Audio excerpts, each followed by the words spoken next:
Hello বন্ধুরা, welcome back to my channel Sangeeta space. আশা করি সবাই ভালো আছেন। আজকে তৈরি করব কারি পাতা দিয়ে মিষ্টি কুমড়ো তরকারি। এভাবেও একবার মিষ্টি কুমড়ো রেসিপি তৈরি করে দেখতে পারেন। রুটি, লুচি, পরোটা সব কিছুর সাথেই একেবারে দৌড়বে। চলুন এবার রেসিপিটা দেখে নেওয়া যাক। কড়াইতে পরিমাণ মতো সর্ষের তেল দিয়ে দিলাম। তেলটা গরম হয়ে গেলে ফোড়নে দিয়ে দিলাম শুকনো লঙ্কা, গোটা জিরে, মেথি, গোটা সর্ষে।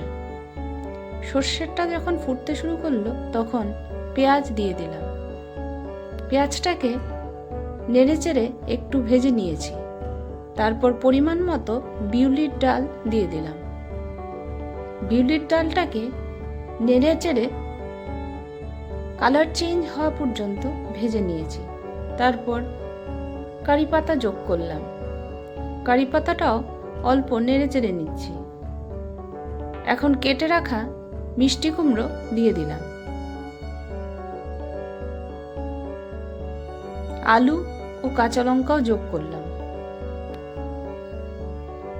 পরিমাণ মতো হলুদ গুঁড়ো দিয়ে দিলাম। স্বাদ মতো নুন যোগ করলাম।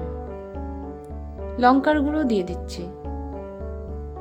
এখন সবকিছু নেড়েচেড়ে 1-2 মিনিট হাই ফ্লেমে তরকারিটাকে ভেজে নিয়েছি।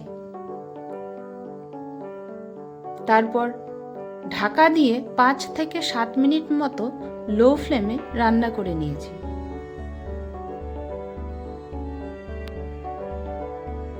আমি ঢাকা খুলে 2-1 বার নেড়েচেড়ে দিয়েছিলাম।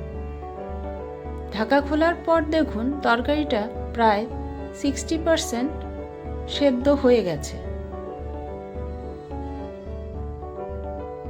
জলটা একেবারে টেনে গেছে, তাই সামান্য জল যোগ করলাম। নুনের টেস্টটা ব্যালেন্স করার জন্য সামান্য চিনিও দিয়ে দিলাম। সবকিছু নেড়েচেড়ে মিশিয়ে নিয়ে আবারও 5 মিনিটের জন্য ঢাকা দিয়ে দেব। অবশ্যই ফ্লেমটা লো ফ্লেমে রাখতে হবে। ঢাকা খোলার পর দেখুন তরকারিটা খুব ভালো করে সেদ্ধ হয়ে গেছে। এবার নেড়েচেড়ে নিয়েই নামিয়ে নেব।